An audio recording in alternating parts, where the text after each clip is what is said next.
নূহ আলাইহিস সালামের 4 সন্তান ছিলেন। কয় সন্তান? একজন হচ্ছে শাম।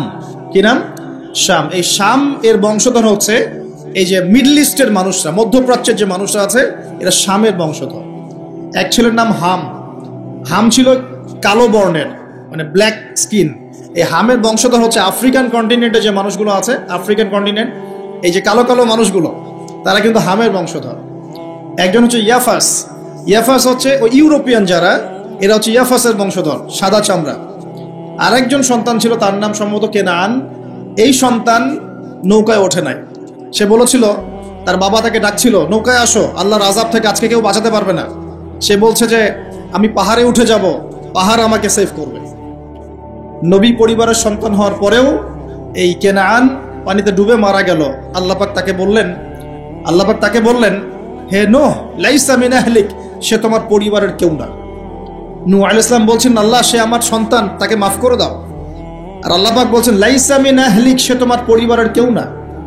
মানে আল্লাহর হুকুম আহকাম না মেনে চললে নবী পরিবারের সন্তান হয়েও কেউ আল্লাহর গজব থেকে বাঁচতে পারবে না। আর আমরা তো কিছুই না, আমরা কিছু। তা আমাদের অহংকার শোভা পায়, আমি অমুক আলেমের সন্তান, অমুক মুহাদ্দিসের সন্তান, অমুক বক্তার সন্তান, হ্যাঁ, অমুক পলিটিশিয়ানের সন্তান, অমুক রাষ্ট্রনেতার সন্তান। এইসব জাতি, বর্ণ, গোত্র, এগুলো আল্লাহর আযাব থেকে বাঁচাতে পারবে না যদি কোরআন সুন্নাহ ফলো না করে চলে। এটা মূল কথা। আরো সামনে যান। এবার ইব্রাহিম আলাইহিস সালামের যুগটা আপনাকে দেখাই। ওই যুগের সময়টা দেখেন, বলে আসরি। ওইখানে আল্লাহ রাব্বুল আলামিন ইব্রাহিম আলাইহিস সালাম এবং তার অল্প সংখ্যক অনুসারীকে উদ্ধার করেছেন, বাঁচিয়েছেন। নমরুদের এই বিশাল রাজত্ব আল্লাহ পাক ধসিয়ে দিয়েছেন, কি দেন নাই? আল্লাহ সুন্নত পরিবর্তন হয়েছে? হয়। আল্লাহ পাক ইব্রাহিম আলাইহিস সালামকে আগুনের পরীক্ষা থেকেও বাঁচিয়েছেন, আর নমরুদকে সামান্য মশা দিয়েই মেরে ফেলেছে। আল্লাহ সুন্নত কোনো পরিবর্তন হয়নি। নবী মূসা আলাইহিস সালামের যুগে যান, ফেরাউনের বিশাল বাহিনী, এখনকার এই রাশিয়ান বা ন্যাটো বা ইউরোপিয়ান কন্টিনেন্টে যত আছে, এই সবগুলোকে একত্রিত করলেও মনে হয় ফেরাউনের বাহিনীর মতো হবে না। এই পুরো বাহিনীটাকে মনে হয় 1 ঘন্টার মধ্যেই আল্লাহ পাক লোহিত সাগরে ডুবিয়ে মেরে দিলেন। একদিনের মধ্যেই। আল্লাহ পাকের কোনো পরোয়া নাই। আর বনু ইসরাইল আর মূসা আলাইহিস সালামকে আল্লাহ পাক উদ্ধার করলেন। আল্লাহ পাকের সুন্নত এটাই, যুগে যুগে, বলে আসরি, একই সুন্নত। আদ জাতির কথা দেখেন, বিশাল আকার দেহের মানুষ ছিল, একদম তাল গাছের সমান সমান লম্বা। তার একটা কথা বলতো, মান আশাদ্দু মিন্না কুওয়া, আমাদের চেয়ে শক্তিশালী কে আছে, তারা বলতো এই কথা। আল্লাহ পাক ওদেরকে 6 দিন 7 রাতের মধ্যেই এই বাতাসের তীব্র বেগে উপড়িয়ে দিলেন। খেজুর গাছের কাণ্ডের মতো ঘরের সামনে পড়ে থাকলো, কেউ বাঁচাতে পারলো না। বাঁচাতে পারলো? পরের জেনারেশন আসলো সামুদ জাতি, তাদের নবীর নাম কি? সালেহ আলাইহিস সালাম। সালেহ আলাইহিস সালাম দাওয়াত দিলেন, তারা দাওয়াত কবুল করলো না। আল্লাহ পাক সালেহ আলাইহিস সালাম এবং তার সাথীদেরকে বাঁচালেন সামুদ জাতিকে। বজ্রপাত, বিদ্যুৎ চমকায় না, বিদ্যুৎ, এই বিদ্যুৎ দিয়ে পুরো সামুদ জাতিকে আল্লাহ পাক ধ্বংস করলেন। কিভাবে ধ্বংস করলেন জানেন? একবার খালি একটা শব্দ হয়েছে, বিকট এক শব্দেই শেষ। একটা বিকট শব্দ, ব্যাস এক শব্দে সবার জান চলে গেছে, জান কবজ হয়ে গেছে এক শব্দের মধ্যে। সামুদ জাতি শেষ। একটা জাতির নাম ছিল মাদিয়ান, কওমে মাদিয়ান। এই জাতির নবী ছিলেন শুআইব আলাইহিস সালাম। এই জাতির পাপ ছিল, তারা মাপে কম দিত। কি করত? আজকে যারা ব্যবসা করে মাপে কম দেন, সতর্ক হয়ে যাবেন। একটা জাতির উপর দুর্ভিক্ষ নেমে আসে তখন, যখন ওই জাতি মাপে কম দেয়। আমাদের সমাজে প্রচুর ব্যবসায়ী আছেন যারা মাপে কম দেন, ভেজাল খাওয়ান, একদিনের খাবার আরেকদিন খাওয়ান, মিথ্যা কসম করে পণ্য বিক্রি করেন, এবং মানুষকে বিষ খাওয়াতেও দ্বিধাবোধ করেন না, সামান্য কয়টা টাকার জন্য। সামান্য কয়টা টাকার জন্য। কয়দিন আগে দেখলেন না, এই যে বিরিয়ানি একটা রেড করলেন, দেখেন নাই? ওই যে 2 গ্লাস খাওয়াচ্ছে, খান, আপনারা খান, ওরা খাবে না, ওরা খাচ্ছে না। এরকম ব্যবসায়ের সংখ্যা কি কম না বেশি? সবখানেই প্রতারণা। আমি এদিকে আসছি পরে ইনশাআল্লাহ। মানে শেষ জামানার সবচেয়ে বড় সমস্যাগুলোর মধ্যে একটা হচ্ছে বিশ্বাসহীনতা, প্রতারণা। এই জামানায় আমানত উঠে যাবে। কি উঠে যাবে? আমানত উঠে যাবে। আমানতদার ব্যক্তি খুঁজে পাওয়া যাবে না। নবীজি বলছেন ফোসকার মতো মনে হবে, ফোসকার মতো। গায়ে ফোসকা পড়লে যেমন 2-1টা দাগ থেকে যায়, এরকম আমানতদার ব্যক্তি রেয়ার খুঁজে পাওয়া যাবে। মানুষ বলবে অমুক গ্রামে একটা আমানতদার ব্যক্তি আছে, এত রেয়ার হয়ে যাবে। সবখানে প্রতারণা। ঢাকার মতো শহরে যারা আমরা থাকি, মানুষের চোখে মুখে গেলে অবিশ্বাস, খালি অবিশ্বাস, কেউ কাউকে বিশ্বাস করতে পারে না। কেউ যদি কেউ যদি একটা ভিক্ষুক যদি এসে গ্লাসের মধ্যে নক করে বলে যে আমাকে 2টা টাকা দেন, আমি ভাত খাইনি 3 দিন, বিশ্বাস করতে কষ্ট হয় যে সত্যি সত্যি নিচ্ছে না মিথ্যা মিথ্যা নিচ্ছে। এত অবিশ্বাস এখন। তারপরে ভিক্ষারও সিস্টেম, বলে যে আমাকে একটা কম্বল কিনে দেন, বড় বড় ফিগার চাচ্ছে, বড় ফিগার, আমি শাড়ি কিনবো, আমি লুঙ্গি কিনবো, আর সবার কাছে এই কথা বলে বলে সে টাকা উঠাচ্ছে। পরে গিয়ে দেখেন ওই টাকার একটা অংশ সে মাশাআল্লাহ নষ্ট করে ফেলছে, আর একটা অংশ দিয়ে কি করছে জানেন? শুনলে অবাক হয়ে যাবেন। একটা কোলের বাচ্চাকে নিয়ে ভিক্ষা করছে। কোলের বাচ্চাটা সে হায়ার করে আনছে একজনের কাছে, ভাড়া নিয়ে আসছে, সেটা তার বাচ্চা না, অন্য কারো বাচ্চা ভাড়া নিয়ে আসছে, এবং সেই বাচ্চাটাকে ঘুমের ওষুধ খাইয়ে দেয়। কি খাইয়ে দেয়? ঘুমের ওষুধ খাইয়ে দেয়, ফিডারের সাথে অন্য কিছুর সাথে ঘুমের ওষুধ খাইয়ে দেয়। বাচ্চা ঘুমায়, আর বাচ্চাকে ফেলে রেখে সে বলে যে বাচ্চা অসুস্থ, চিকিৎসার জন্য টাকা দেন। মানুষ টাকা দিয়ে যায়, কেউ দেয় কেউ দেয় না, দিয়ে যায়। এই যে একটা টাকা হয় সারাদিন শেষে, বাচ্চা ঘুমিয়ে আছে, বাচ্চা ঘুমের ওষুধ খাওয়া। তারপরে এই বাচ্চাটার ওসিলায় যে টাকাগুলো সে আর্ন করলো হারাম পথে, এর একটা অংশ সে এই বাচ্চার আসল পিতা মাতাকে দিবে, দিয়ে বাকি অংশ সে সিন্ডিকেট করে খেয়ে ফেলবে। এটাও হয় ঢাকা শহরে। তাহলে এই যুগে আপনি কাকে বিশ্বাস করবেন? কিভাবে বিশ্বাস করবেন? এটা অবিশ্বাসের যুগ চলছে। জনগণ সরকারকে বিশ্বাস করতে পারে না, সরকার জনগণকে বিশ্বাস করতে পারে না, সমাজ নেতা জনগণকে বিশ্বাস করতে পারে না, জনগণ সমাজ নেতাকে বিশ্বাস করতে পারে না, একজন ইমাম সাহেবকে মুসল্লি বিশ্বাস করতে পারে না, মুসল্লিকে ইমাম সাহেব বিশ্বাস করতে পারে। কোনো ক্ষেত্রে একটা ওয়াজ মাহফিল হচ্ছে, ওয়াজ মাহফিলের আয়োজক কমিটিকে বক্তা বিশ্বাস করতে পারে না, বক্তাকে ওয়াজ মাহফিলের কমিটি বিশ্বাস করতে পারে। এমনও হয়েছে, ওয়াজ করে চলে গেছি, এমনও হয়েছে যে ওই যে খামের ভিতরে সব পাত্তি, কিছুই নাই। তো এরকমও যে হইতে পারে সেটা তো কল্পনা ছিল না। আসেন হুজুর দেখা যাবে, আসার পরে আর দেখার নাম নাই। কোনো মাহফিল হয়েছে এমন, মাহফিল সে নেমে গাড়িতে ওঠার পর মাহফিল কমিটির ফোন নাই, বন্ধ, কিভাবে বাসায় যাবো কোনো ফিকির নাই। তো প্রত্যেকটা ক্ষেত্রে প্রতারণা, প্রতিটা সেক্টরে, উপর থেকে নিচ সব জায়গায় প্রতারণা।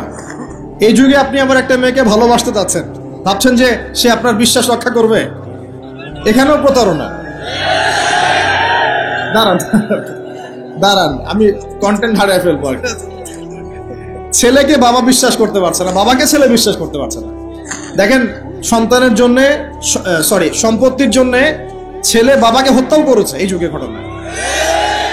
সম্পত্তির জন্য ছেলে মাকে হত্যা করেছে। আমি উত্তরবঙ্গের একটা ঘটনা জানি, মাকে জবাই করে দিয়েছে সন্তান সম্পত্তির জন্য।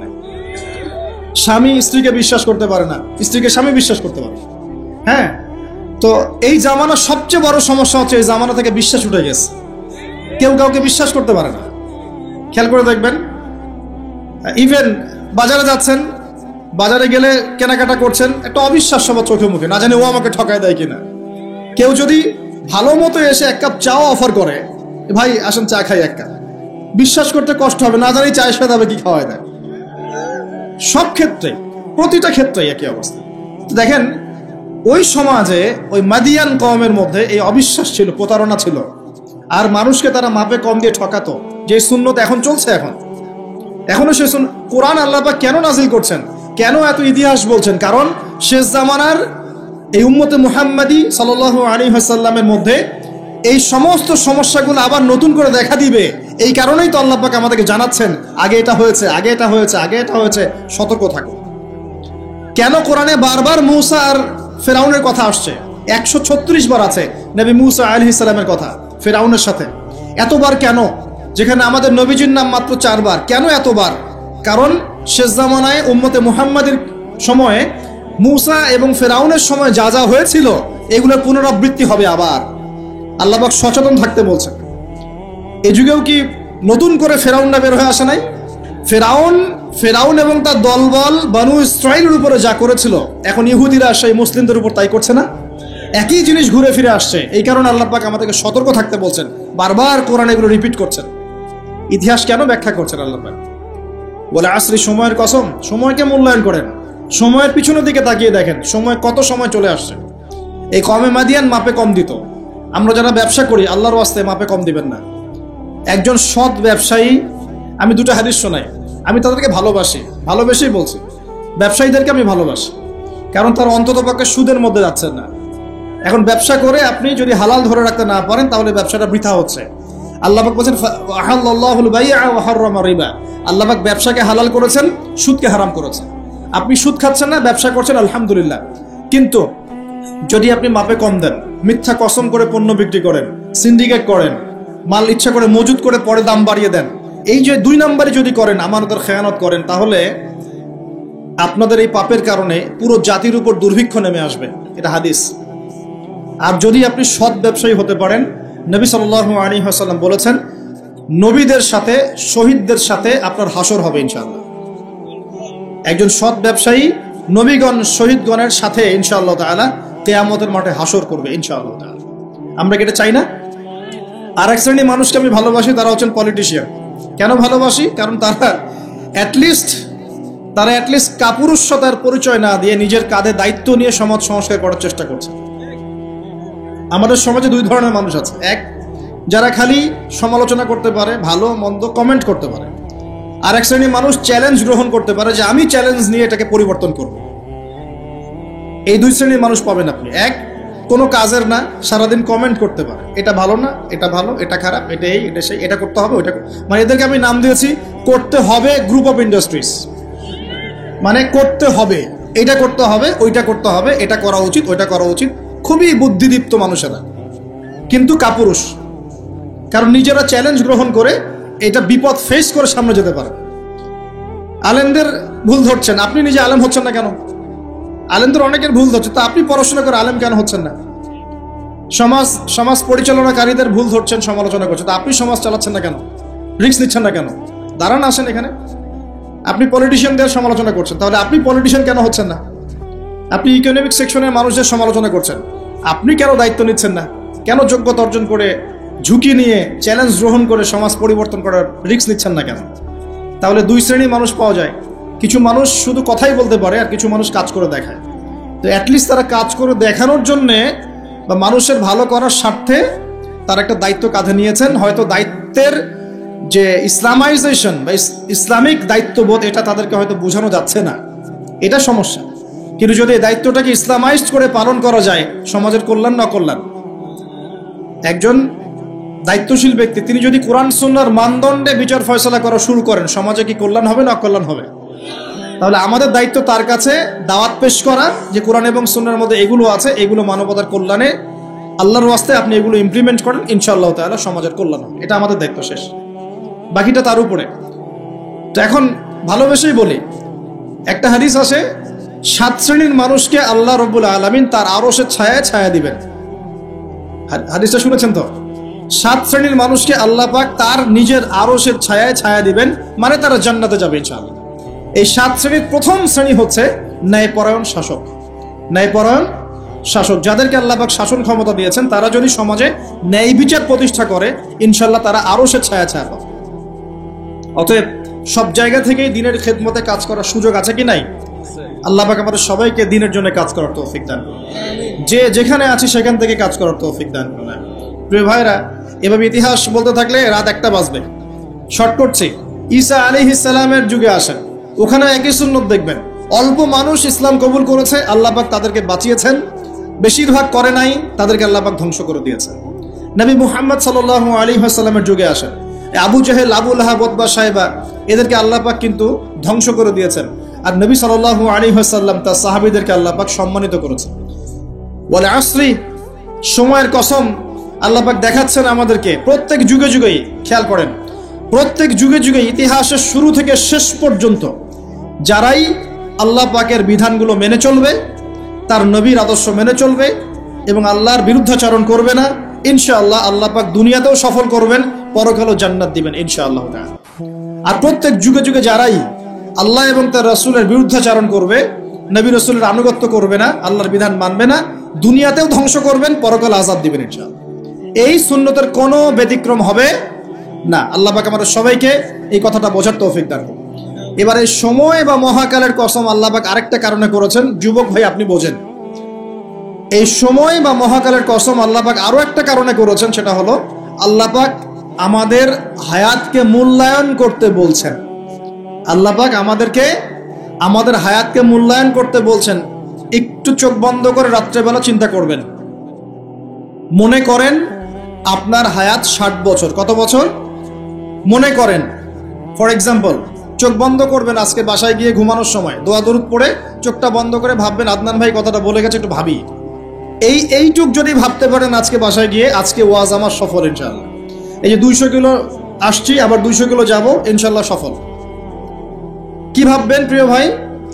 আমিও কিন্তু তরুণ, আমি কিন্তু বুড়া হয়ে যাই নাই। বুড়া হয়ে গেছে এখনো? আচ্ছা, আপনিও তরুণ। তরুণরা একটু ভাবি, চোখ বন্ধ করে ভাববেন যে আল্লাহ পাক আপনাকে সৃষ্টি করেছিলেন আল্লাহর ইবাদত করার জন্য। সূরা জারিয়াত 56 নম্বর আয়াত, ওয়া মা খালাকতুল জিন্না ওয়াল ইনসা ইল্লা লিয়াবুদুন। 1 2 আল্লাহ পাক আপনাকে সৃষ্টি করেছিলেন যাতে করে আল্লাহর দ্বীনটাকে আপনি আল্লাহর জমিনে প্রচার করেন, প্রসার করেন, প্রতিষ্ঠা লাভ করেন। এই দুইটা আপনার কাজ ছিল। এখন আপনার বয়স হয়ে গেছে 30 বা 25, ধরে নেন যে আপনার হায়াত 60 বছর। তার মানে আপনার জীবনে বাকি আছে এখন 30 বছর। এই যে 30 বছর আপনি নষ্ট করেছেন বা চলে গেছে, চোখ বন্ধ করে চিন্তা করবেন এই 30 বছরে কত ওয়াক্ত নামাজ পড়েছেন, কতদিন রোজা রেখেছেন, এই 30 বছরে 30টা আয়াত আপনি পড়েছেন কিনা, এই 30 বছরে 30টা সূরা আপনি শিখেছেন কিনা, 30 বছরে আপনি 30টা ইসলামিক বই পড়েছেন কিনা, আপনি নবীর 30টা হাদিস পড়েছেন কিনা, 30 দিন জামাতের সাথে নামাজ পড়েছেন কিনা, 30 দিন দিনের দাওয়াত দিয়েছেন কিনা, 30টা দিন দান সদকা করেছেন কিনা।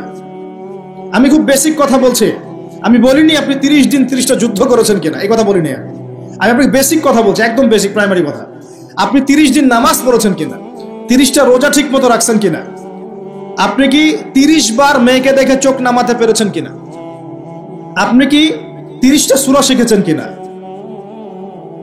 30 বার আপনি কি রাসূলের জীবনী পড়েছেন কিনা, তার হাদিস পড়েছেন কিনা, আপনি কি নবী সাল্লাল্লাহু আলাইহি ওয়াসাল্লামের স্ত্রীদের নাম জানেন কিনা, তার জীবনী জানেন কিনা, আকীদা কি জিনিস আপনি জানেন কিনা, 30টা মাসলা মাসাইল আপনি বোঝেন কিনা। আপনি চিন্তা করবেন আজকে, এই একটা চিন্তা আপনার জীবনটাকে বদলে ফেলবে ইনশাআল্লাহ। এই একটা চিন্তাই যথেষ্ট আপনার জীবনকে বদলে ফেলার জন্য। এই চিন্তাটা আরেকভাবে করবেন, এটা ভাবার পরে আপনি চোখটা খুলবেন, চোখটা খুলে সাদা কাগজ নিয়ে বসবেন, উঠে বসবেন, বসে আপনি লিখবেন। এই যুব ভাই শোনেন, বসে আপনি লিখবেন। কি লিখবেন? আপনি লিখবেন এই 30 বছরে আপনি কতগুলো গুনাহ করেছেন, মনে পড়ে কি কি। হয়তোবা, আমি দোয়া করি যেন এমনটা না হয়, তবে হয়তোবা আপনি খুঁজে পাবেন এই 30 বছরে আপনি বেনামাজি ছিলেন, হয়তোবা। দাঁড়ান, 2 আপনি হয়তো দেখবেন আপনি অনেক দিন রমজানের রোজা রাখেন নাই। আপনি দেখবেন হয়তো আপনি দান সদকা তো করেন নাই, রিকশাওয়ালাকে থাপ্পড়ও দিয়েছেন। আপনি হয়তো দেখবেন যে হলে সিট বুকিং এর জন্য হকি স্টিক নিয়ে মারামারি করেছেন। আপনি হয়তো দেখবেন যে 30 বছরে 30টা মেয়ের সাথে সম্পর্ক করা শেষ। আপনি হয়তো দেখবেন যে আপনি অলরেডি পতিতলায় ভিজিট করে চলে আসছেন। আপনি 30 বছরে 30 বার কমপক্ষে এই মাদকের আসরে বসেছিলেন, এবং 30 বছরের বহু সময় আপনি অনলাইনে নষ্ট করেছেন, পর্নোগ্রাফি দেখে নষ্ট করেছেন, গোপনে পাপ করেছেন, হ্যাঁ, আরো অনেক কিছুই করেছেন। আপনি হয়তো এটা খুঁজে পাবেন। মিথ্যা বলেছেন, প্রতারণা করেছেন, মাপে কম দিয়েছেন, অন্যের উপর অত্যাচার করেছেন। আপনি আপনার যৌবনকে কাজে লাগিয়ে, এই শক্তিটাকে কাজে লাগিয়ে আপনি ইসলামের বিরুদ্ধাচরণ করেছেন, হয়তো এটাও পাবেন। এই একটা চিন্তা যদি করতে পারেন, এখন আপনার সামনে এখন রাস্তা দুটা। আপনার বাকি বয়স আছে এখন 30 বছর। ওয়াল আসরি, সময়ের কসম। আপনার সময়, আপনার জীবনের সময়টাকে মূল্যায়ন করতে হবে। সময়ের কসম, হয় যদি আমার 30 বছর বাকি থাকে, এখন এই বাকি যে আছে কি না আমিও জানি না, কেউ জানে? অনিশ্চিত পরীক্ষার হল, কেউ জানে না খাতা কখন কেড়ে নেওয়া হবে। আর এটা কারাগারের জীবন, মানে কারাগারে বসে কেউ নিজের মন গড়া পদ্ধতিতে চলতে পারে না, যেরকম রুটিন সেরকম চলতে হয়। কারাগারের জীবনে বসেই আপনি সুদ খাচ্ছেন, কারাগারে বসেই ঘুষ খাচ্ছেন, কারাগারে বসেই জেনা করছেন, কারাগারে বসেই বেনামাজি থাকছেন, কারাগারে বসেই হোয়াটসঅ্যাপে মেসেঞ্জারে মেয়েদের সাথে প্রেম করছেন, কারাগারে বসে। এটা কারাগারের জীবন। কারাগারের জীবন যদি বাকি থাকে আর 20-30 বছর, আপনার সামনে এখন রাস্তা 3টা। 1, আপনি কি গতানুগতিক যেভাবে চলেছেন সেভাবেই শেষ করবেন জীবনটা? যদি শেষ করে দেন, তাহলে পৃথিবীর ইতিহাস থেকে আপনার নাম একদিন মুছে যাবে। আপনি একাই কবরে শুয়ে থাকবেন, আপনার আত্মা ইল্লিনে না গিয়ে সিজ্জিনে চলে যাবে। পৃথিবীর কোনো মানুষ আপনাকে মনে রাখবে না। আপনি একাই আযাব ভোগ করতে থাকবেন, কেউ আপনাকে বাঁচাতে আসবে না। শেষ। এবং এই আযাব একবার শুরু হলে কোনোদিনও শেষ হবে না, কোনোদিনও না, কবরেও, হাসরেও, বারজাখেও এবং আপনার জাহান্নামেও। এটা একটা অপশন। 2 নম্বর অপশন, আপনি নিজেকে সংশোধন করলেন, সংশোধন করে গতানুগতিক মুসলিম হলেন। গতানুগতিক মুসলিম কেমন? হ্যাঁ, তওবা করেছি, এখন আমি মাশাআল্লাহ 5 ওয়াক্ত নামাজ টুকটাক পড়ার চেষ্টা করি, আমি মিথ্যা কথা বলি না, আমি হালাল খাওয়ার চেষ্টা করি, হ্যাঁ, আমি পার্ট টাইম কিছু দাওয়াতি কাজ করি, এবং আমি আমার পরিবার নিয়ে সুখে শান্তিতে বসবাস করার চেষ্টা করছি। আমি কোনো ঝুঁকির মধ্যে যাই না, ঝুঁকিতে যাই না, মানে আমি সৎ কাজেও আদেশ করি কিন্তু ঝুঁকিতে যাই না, মানে কোনো কিছু এমন কোনো কিছু করি না যাতে আমার উপর কোনো বিপদ আসবে, এটাতে আমি যাই না। এটা গতানুগতিক মুসলিম চলছে। আর একটা হচ্ছে সমাজ পরিবর্তনকারী মুসলিম। এরা কেমন? এরা নিজেরা তো জ্ঞান অর্জন করেই এবং জ্ঞান অনুযায়ী আমলও করে, তারা সৎ কাজে আদেশও করে, একই সাথে অসৎ কাজে নিষেধও করে, সত্যটাকে নির্ভীকতার সাথে, সাহসিকতার সাথে, হিকমার সাথে সবার সামনে উপস্থাপন করে, আল্লাহর কাছে দোয়া করে এবং সমাজটাকে পরিবর্তন করে ফেলার চেষ্টা করে। এরা হচ্ছে আহসান, সবচেয়ে উত্তম শ্রেণী। কিভাবে বললাম উত্তম শ্রেণী? নবীজি বলছেন তোমাদের সামনে একটা জামানা আসবে, এটাও শেষ জামানা হাদিস। তোমাদের সামনে একটা জামানা আসবে, জামানা সবরিন, কঠিন সবরের জামানা, ঈমান ধরে রাখা হাতে জ্বলন্ত আগুন ধরে রাখার মতো হবে।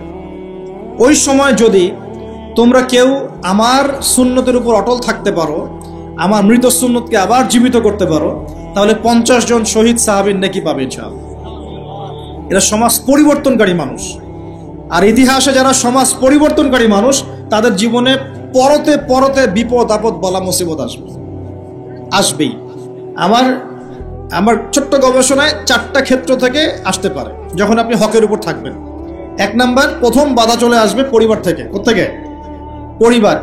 আপনি গতানুগতিক মুসলিম হলে আপনি সব জায়গায় পার পেয়ে যাবেন, কিন্তু যদি একটু কঠোরতা প্রয়োগ করেন যে আমি একদম কোরআন সুন্নাহর 100% ফলো করতে চাই, আমি এমন না যে নামাজও পড়ি সুদও খাবো, এমন হব না, আমি নামাজও পড়বো সুদও খাবো না, আমি রোজাও রাখবো, আমি যাকাতও দিব, আমি হজ উমরাও করবো, আল্লাহর বিধানের প্রতি শ্রদ্ধাশীলও থাকবো, চেষ্টা করবো ইসলামটা প্রসার করার প্রতিষ্ঠার চেষ্টা করবো, তখন আপনার প্রথম বাধা আসবে পরিবার থেকে।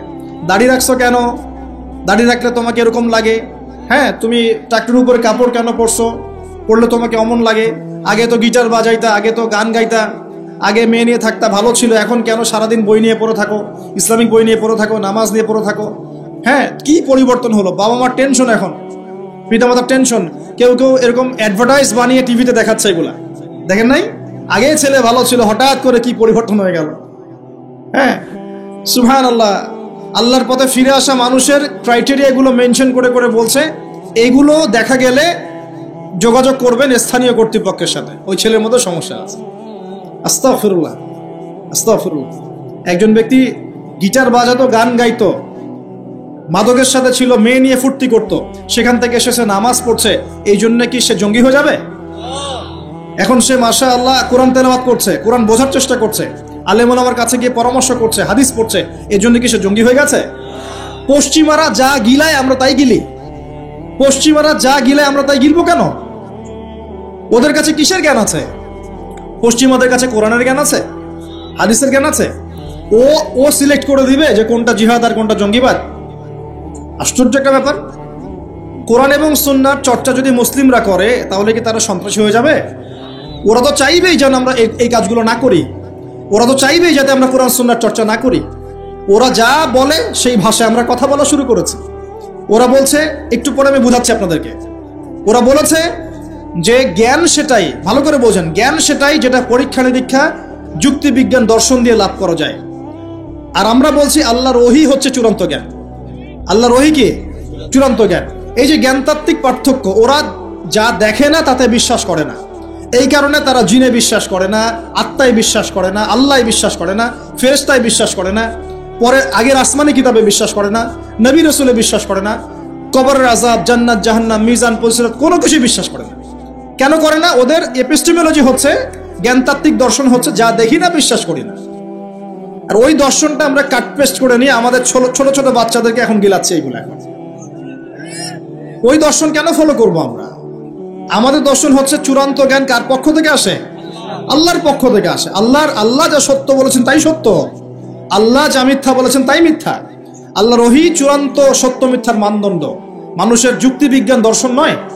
এই জায়গায় তো পার্থক্য, সে করেই তো পার্থক্য। এই জ্ঞানতাত্ত্বিক সংজ্ঞায় পার্থক্য বলেই তো আপনাকে ডারউইনের মতবাদ পড়াচ্ছে, কারণ সে তো বিশ্বাসই করে না যে মানুষকে আল্লাহ সৃষ্টি করেছে। আর আমরা বিশ্বাস করি আদম আলাইহিস সালামকে সৃষ্টি করেছেন কে। অতএব এই মতবাদের আমাদের কোনো প্রয়োজন নাই, কারণ আমরা তো জানি কোরআনে আল্লাহ পাক এটা বলেছেন।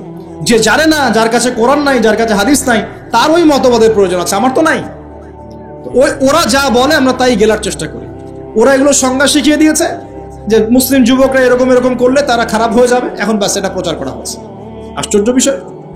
আমরা তো চাইবো প্রত্যেক ঘরে ঘরে কোরআনওয়ালা মানুষ তৈরি হোক, হাদিসওয়ালা মানুষ তৈরি হোক, নামাজি হয়ে যাক সবাই, তাহলে সমাজে শান্তি আসবে। একজন নামাজি ব্যক্তি বেশি ভদ্র হয় না বেনামাজি ভদ্র হয় বলেন? নামাজ মানুষকে শৃঙ্খলা শেখায় না, কোরআন মানুষকে মানবতা শেখায় না। কোরআন সুন্নাহর কোনো জায়গায় কি বলা আছে নিরপরাধ কোনো মানুষকে হত্যা করতে হবে?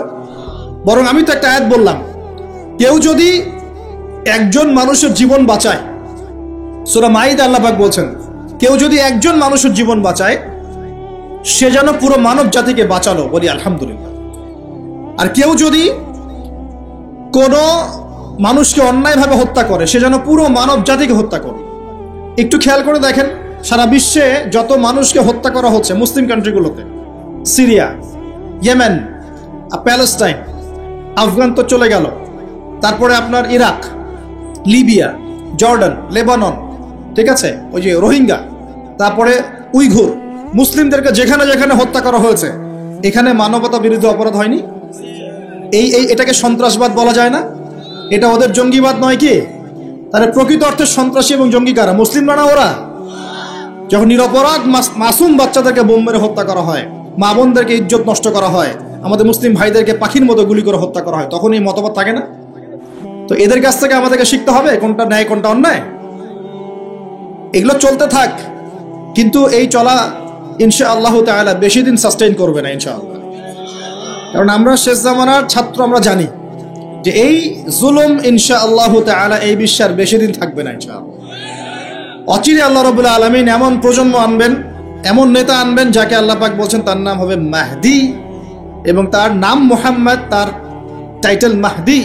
বাবার নাম আব্দুল্লাহ, মায়ের নাম আমিনা। মুহাম্মদ সাল্লাল্লাহু আলাইহি ওয়াসাল্লামের বংশধর থেকে একজন।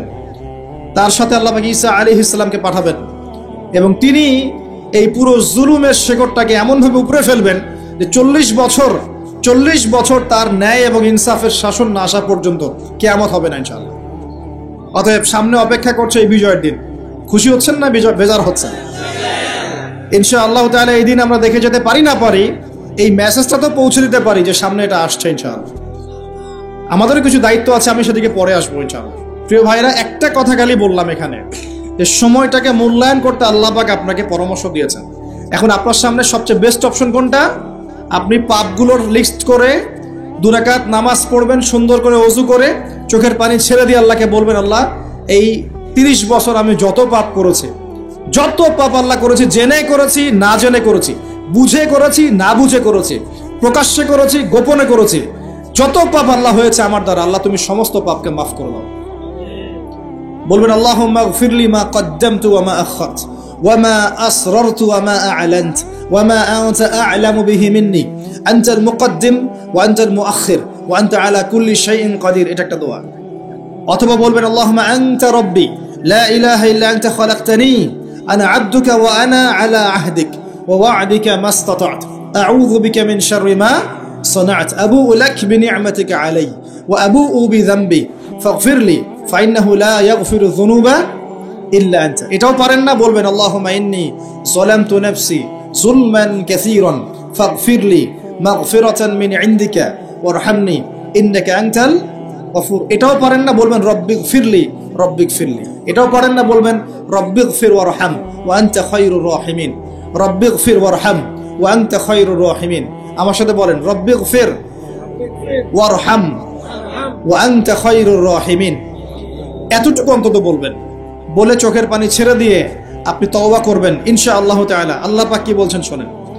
আল্লাহ পাক বলছেন সূরা ফুরকানের শেষের দিকে, আল্লাহ পাক বলছেন ইল্লা মান তাবা, যে ব্যক্তি তওবা করে ফিরে আসবে, ওয়া আমানা, এবং ঈমান নিয়ে আসবে, ওয়া আমিলা আমালান সালিহান, এবং সতামল সম্পাদন করা শুরু করবে, মানে এরপর আর খারাপ কাজ করবে না, বাকি জীবন ভালো কাজ করবে। আল্লাহ পাক বলছেন উলাইকা উলাইকা ইল্লা মান তাবা ওয়া আমানা ওয়া আমিলা আমালান সালিহান ফাউলাইকা ইউবাদদিলুল্লাহু সাইয়্যাতিহিম হাসানাত। এরাই সেই ব্যক্তি, এরাই সেই সব মানুষ যাদের সমস্ত গুনাহকে আল্লাহ পাক নেকি দিয়ে পরিবর্তন করে দেবেন ইনশাআল্লাহ। সর্বপ্রথম আমাদের প্রয়োজন এখন জ্ঞানের বিপ্লব। আমাদের সবাইকে এখন কনস্ট্রাকটিভ সিলেবাস পড়াশোনা করে জ্ঞানের বিপ্লব বা জ্ঞানের চর্চা করতে হবে সবার আগে। যত বেশি জ্ঞান অর্জন করবো ইনশাআল্লাহ আগামীতে উম্মার জন্য তত ভালো হবে ইনশাআল্লাহ। 1 নাম্বার। 2 নাম্বার, আমাদের সবার উচিত ঐক্যবদ্ধ হওয়ার চেষ্টা করা, আপোষে বিভক্তি বন্ধ করা। যারা বিভক্তি সৃষ্টি করছে এদেরকে সামাজিকভাবে বয়কট করতে হবে, না হলে আপনি আগামী দিনে একটা বিভক্ত বিচ্ছিন্ন ছিন্ন ভিন্ন জাতি পাবেন, ঐক্যবদ্ধ করতে পারবেন না। আমাদের ছেলেমেয়েরা এসে আমাদেরকে অভিশাপ দিবে, কি করে গেছো তোমরা? আমাদের ছেলেমেয়েরা এসে আমাদেরকে অভিশাপ দিবে, কি করলা তোমরা দিনের জন্য? আব্বা কি করছো, আম্মা কি করছো, ভাই আজকে উম্মাকে এই অবস্থায় নিয়ে এসে রাখছো। দেখেন এক সময় আমাদের ছেলেমেয়েরা আমাদেরকে আঙ্গুল তুলে কথা বলবে, ছোটরা কথা বলবে, কি করলেন, কি হলো, কেন কেন আলেমে আলেমে দ্বন্দ্ব, কেন বক্তায় বক্তায় দ্বন্দ্ব, কেন ইসলামিক দুটো সংগঠনের মধ্যে দ্বন্দ্ব হবে, কেন মুসলিম ভাই এক মুসলিম ভাই আর এক মসজিদে যাবে না, ও আমার মসজিদে আসবে না, কেন হবে এমন? কেন এক কেবলা, এক কোরআন, এক রাসূল, এক হাদিস, সবকিছু এক, তারপরেও কেন এমন হবে? উত্তর তো খুঁজতে হবে। প্রথম কথা, জ্ঞানের চর্চা হচ্ছে না পরিপূর্ণ। দ্বিতীয় কথা হচ্ছে আমরা সাম্প্রদায়িক চিন্তা করছি। আমাদের হৃদয়টাকে বড় করা দরকার, মুসলিম ভাইদের ভালোগুলো নেওয়া দরকার, খারাপটা ছেড়ে দেওয়া দরকার। মুসলিম ভাইদের ভালোগুলো নেওয়া দরকার, খারাপটা ছেড়ে দেওয়া দরকার। খারাপের চর্চা বন্ধ করে ভালোর চর্চা শুরু করে। কার মধ্যে কি ভালো আছে ওটা খোঁজার চেষ্টা করে, কার মধ্যে কি খারাপ আছে ওটা খুঁজতে গেলে একটা ভালো মানুষ পাবেন না এখন আপনি। কার মধ্যে কি ভালো আছে এটা খোঁজার চেষ্টা করি, কার মধ্যে কি খারাপ আছে এটা খুঁজতে গেলে একটা ভালো মানুষ এখন সমাজে পাওয়া যাবে না। এটা আইয়ামে জাহিলিয়াতের যে জাহিলিয়াতগুলো আছে না, ওই জাহিলিয়াতের ছোঁয়া কিন্তু এই যুগে এখনো আছে। এটা সেই যুগ না যেটা একদম নবী সাল্লাল্লাহু আলাইহি ওয়াসাল্লামের কায়েম করে দেওয়ার সমাজ। এটা সেই সমাজ নয় যেখানে আপনি সবাইকে সাহাবীর মতো পাবেন। এটা কি সাহাবীদের যুগ? এটা খারাপ মানুষ, আমরা তো খারাপ মানুষ, আমাদের যুগ। তাহলে এখানে আপনি সব ক্ষেত্রে 100% ভালো মানুষ কোথায় পাবেন? তাহলে সব যদি দোষের চর্চা করি তাহলে তো সমস্যা। আমাদের সবার দরকার একটু হৃদ্যতা, ভালোবাসা। এই কথাটা মূল কথা বলতে আছেন। আমাদের সবার দরকার হৃদ্যতা, ভালোবাসা। কিভাবে ভালোবাসা বাড়বে? একে অপরকে সালাম দেওয়া শিখতে হবে, একে অপরের সাথে বসা শিখতে হবে, একে অপরের সমালোচনা বন্ধ করে ভালোটার চর্চা করা শিখতে হবে, হাদিয়া তোফা দেওয়ার চেষ্টা করতে হবে, মিলেমিশে কাজ করার চেষ্টা করতে হবে। এর মধ্যে শয়তান লেগে থাকবে, বিভক্তি সৃষ্টি করার চেষ্টা করবে, ওইটাকে টেকনিক্যালি আমাকে অ্যাভয়েড করতে হবে। আল্লাহ পাক আমাদেরকে বোঝার তৌফিক দান করুন। প্রিয় ভাইরা, বিশ্বাস করেন যদি আমরা একটা ঐক্যবদ্ধ মুসলিম উম্মাহ গঠনে ব্যর্থ হই, আগামী 10, 20, 30 বছর পর দেখেন আরও কি বাজে একটা অবস্থা সৃষ্টি হবে। আল্লাহ পাক আমাদেরকে বোঝার তৌফিক এনায়েত করুন বলি আমিন। এর পাশাপাশি আমাদের প্রয়োজন জ্ঞান অনুযায়ী আমল। যতটুকু জেনেছি এই আলোকে আমলটা বাড়াতে হবে। শোনেন, নিজের কবরের ফিকির যে করে সে কখনো মানুষের পিছনে লেগে থাকে না। আমরা নিজের কবরের ফিকির করি আগে। ইয়া আইয়ুহাল্লাযীনা আমানু আলাইকুম আনফুসাকুম লা ইয়াদুররুকুম মান দাল্লা ইন ইহতাদাইতুম। আল্লাহ পাক সূরা মাঈদার মধ্যে বলছেন, হে মুমিনগণ, তোমরা নিজেরা নিজেদের নফসের খবর নাও। যারা পথভ্রষ্ট হয়ে যাচ্ছে ওদের পথভ্রষ্টতা তোমাদের ক্ষতি করবে না যদি তোমরা হেদায়েতের উপর থাকো। আমি কবরে যাব, আমাকে 3টা প্রশ্ন করা হবে, আমি কি উত্তর দিব? আমি কি জান্নাতের সার্টিফিকেট পেয়ে গেছি? আমার পিছনে কি জান্নাতের সিল লাগানো হয়ে গেছে? তাহলে আমি কেন আরেক ভাইয়ের নামাজ নিয়ে কটাক্ষ করি? আমি কেন আরেক ভাইয়ের অমুক নিয়ে কটাক্ষ করি, অমুক মাদ্রাসা নিয়ে কটাক্ষ করি, অমুক ব্যক্তিত্বকে নিয়ে কটাক্ষ করি, অমুক আলেমকে নিয়ে কটাক্ষ? কেন আমি করতে যাবো? কেন? এমন তো হতে পারে সে ব্যক্তি আমার আগে জান্নাতে চলে গেছে, আমি পড়ে গেছি পিছনে, হতে পারে না? হতে পারে কি না? এমন তো হতে পারে আমি সবার শেষে জান্নাতে যাচ্ছি খুঁড়ায়, আর এই মানুষগুলো আমার আগেই জান্নাতে সব চলে গেছে, হতে পারে কি না? এই যে ইবলিসি স্বভাব একটা চলে আসছে, নিজেকে বড় মনে করা, অন্যকে ছোট মনে করা। এই কাজ করতে গিয়ে আমরা কিন্তু ঐক্য নষ্ট করে ফেলছি। প্রিয় ভাইরা, সমালোচনার সংস্কৃতি বন্ধ করে ভালোর চর্চা করুন, হৃদ্যতা বাড়ান, আমল বাড়িয়ে দেন, নিজের কবরের ফিকির করি। 30 বছর চলে গেল, কয় ওয়াক্ত নামাজ পড়েছি, কয়টা সূরা শিখলাম, কয়টা হাদিস শিখলাম, হ্যাঁ, কয়দিন মানুষকে দাওয়াত দিলাম, কয়দিন আমি তাবলীগের মেহনত করলাম, কয়দিন আমর বিল মারুফ। যদি আমরা সবাই ঐক্যবদ্ধ থাকতে পারতাম তাহলে ইসলামের ভিতরের শত্রু বা বাহিরের শত্রুরা কখনোই দিনের কোনো ক্ষতি করতে পারতো না। কিন্তু এখন দুর্ভাগ্যজনক হলো সত্য, আমরা দেখছি যে মুসলিম সমাজে ইসলামের দুশমনরা বিভিন্ন রকম আদর্শ মতবাদ ছড়িয়ে দিয়েছে।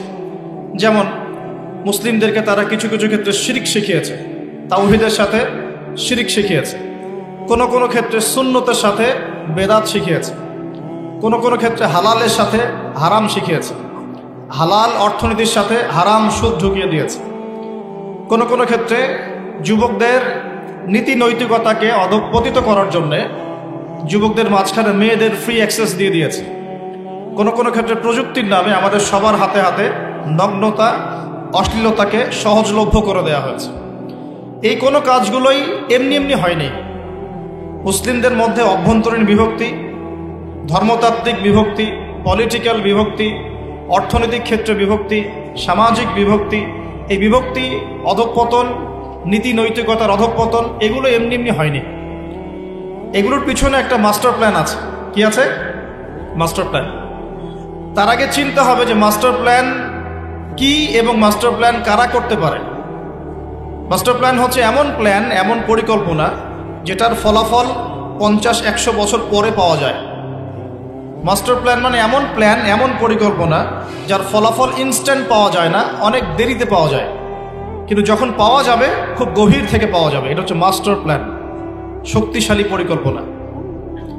আজকে থেকে 100 বছর আগে এই পৃথিবীতে যাদের থাকার কোনো জায়গা ছিল না, তারা আজকে মুসলিম ভূমিগুলোকে দখল করে করে তাদের রাজত্ব কায়েম করেছে, এবং 100 বছর পর এসে আমরা দেখছি যে এখন তারা বিশ্বের মোটামুটি বড় বড় যে সেক্টরগুলো আছে, Jio politics, economics, finance, world affairs এবং মিডিয়া, প্রযুক্তি, অস্ত্রশস্ত্র, এগুলো নিয়ন্ত্রণ করছে।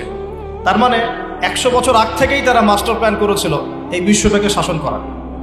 কথা কি বুঝতে পারছেন? কিছু কাদের কথা বলছি বুঝতে পারছেন তো? আচ্ছা, এখন নতুন পরিকল্পনা, যেটা টাটকা পরিকল্পনা, সেটা হচ্ছে এটা আশঙ্কা আপনি কখন করতে পারেন? যখন আপনি ইতিহাস পড়েছেন, কোরআন সুন্নাহ ঘাটাঘাটি করছেন, ওয়ার্ল্ড অ্যাফেয়ার্স পড়ছেন, আপনি তখন একটা আশঙ্কা করতে পারেন এটা হতে পারে। এটা কিন্তু হবেই এমন নয়। আশঙ্কা হতে পারে যে আগামী রমজানটা মুসলিমদের জন্য কঠিন হতে পারে, স্পেশালি মুসলিমদের জন্য। হতেই পারে তাদের উপর নির্যাতনের নতুন স্টিম রোলার চালু হতে পারে। পরিবেশ পরিস্থিতি ওইদিকে যাচ্ছে। প্রশ্ন হচ্ছে কেন তারা এটা চাচ্ছে, কি কারণ? কারণ হচ্ছে পৃথিবীর একটা সভ্যতা খুব শক্তভাবে চাচ্ছে যে সারা বিশ্ব থেকে যেন ধার্মিক এবং মুসলিমদের একটা অধঃপতন ঘটে এবং তাদেরকে এলিমিনেট করা যায়, বাতিল করে ফেলা যায়। এখন বিশ্বটাকে শাসন করতে হলে বিশ্বের বড় বড় সেক্টরগুলোকে শাসন করতে হবে। ফর এক্সাম্পল জিও পলিটিক্স, তারা সেটা করছে। ফর এক্সাম্পল ইকোনমিক্স, পুরো ওয়ার্ল্ডের ব্যাংকিং সিস্টেম দিয়ে তারা সেটা করছে। ফর এক্সাম্পল ফাইন্যান্স, ব্যবসা বাণিজ্য, তারা কিন্তু ব্যবসা নিয়ন্ত্রণ করছে। ফর এক্সাম্পল মানি, কারেন্সি, তারা কিন্তু কারেন্সি নিয়ন্ত্রণ করছে। ফর এক্সাম্পল মিডিয়া, প্রযুক্তি, এগুলো কিন্তু ওদের হাতে নিয়ন্ত্রিত হচ্ছে। এমনকি মুসলিম সমাজের ভিতরে তাদের বহু এজেন্ট ঘুরে বেড়াচ্ছে মুসলিমদের লেবাসে, পোশাকেই। আমরা সেটাও বুঝতে পারছি না, চিনতেও পারছি না। কারণ চেনার জন্য আমাদের যে দূরদর্শিতা দরকার, খিদির আলাইহিস সালামের মতো যে বাসিরা দরকার। নৌকা ফুটা করছে এই কারণে, নৌকা ভালো থাকলে জলদস্যু নিয়ে চলে যাবে, এটা মুসা আলাইহিস সালাম বুঝতে পারছেন না, খিদির আলাইহিস সালাম বুঝতে পারছেন। বাচ্চাকে হত্যা করেছে এই কারণে, বাচ্চা বড় হলে বড় কাফের হতো, পিতামাতাকে কাফের বানাতো, এটা মুসা আলাইহিস সালাম বুঝতে পারেন নাই, খিদির আলাইহিস সালাম করেছে। এই দেয়াল নির্মাণ করেছে এই কারণে, এই দেয়ালের নিচে এতিম বাচ্চার সম্পদ আছে, নির্মাণ না করলে মানুষ নিয়ে চলে যাবে, এটা মুসা আলাইহিস সালাম বুঝতে পারেন নাই, খিদির আলাইহিস সালাম পেরেছেন।